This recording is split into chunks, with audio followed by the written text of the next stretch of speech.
problem. You speak of order as if it is some neutral good. Order is the precondition for meaning. Yes, but truth is also historical. What you call truth is often the dominant narrative of those in power. The question of meaning begins with responsibility. Without personal responsibility, there can be no genuine purpose.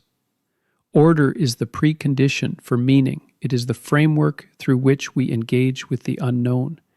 Chaos may hold potential, but without structure, potential never becomes actuality. But Jordan, this is precisely the problem. You speak of order as if it is some neutral good, yet order is ideological. Every society structure is embedded with power. Power that defines who belongs and who does not. Order is never innocent. It is already contaminated with exclusion and violence. That's a cynical way to look at the structures that sustain civilization. Of course, institutions can be corrupted, but the alternative, unrestrained chaos, is far worse. The individual must learn to carry a burden, to voluntarily confront suffering, to act in truth, not hide in endless criticism. Yes, but truth is also historical. What you call truth is often the dominant narrative of those in power. I am not advocating chaos in the vulgar sense. I'm saying real transformation comes when we accept that contradiction and antagonism are at the core of human existence. We must go through chaos, not around it. And what does that yield? More uncertainty? More deconstruction? The West is disintegrating not because of too much order, but because of the nihilism bred by postmodern relativism. The sacred has been ridiculed. The father is mocked.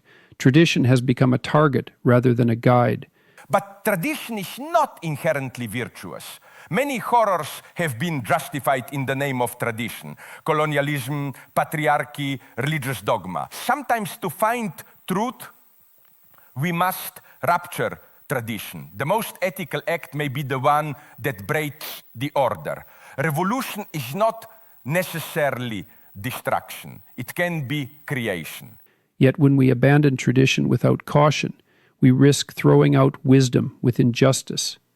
The individual is not equipped to replace the accumulated knowledge of centuries. Chaos is seductive, but its promise is empty. Meaning arises when you face the dragon, not become it.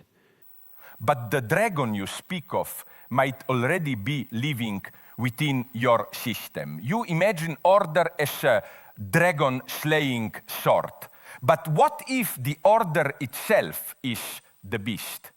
What if the system you defend is what produces alienation, anxiety, and despair?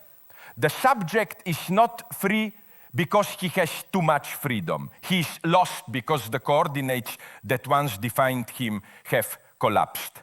That collapse is precisely why we must return to fundamental values: honesty, discipline, sacrifice. These are not tools of oppression. They are the basis for human flourishing. You cannot build a meaningful life on critique alone. But critique is not merely destruction. It is the beginning of new synthesis. When the old fails, we must construct something different, not restore what was. You see the chaos as a threat. I see it as an opening. Meaning is not found in comfort. It is found in the courage to confront the absurd and still act. And yet, without a stable aim, action becomes noise. The logos, the word, brings order from chaos. The individual must orient toward the highest good they can conceive. That is where meaning lies, in bearing the heaviest burden and walking forward, regardless of the suffering. And sometimes the heaviest burden is to admit that there is no final answer, that truth is always partial, always open.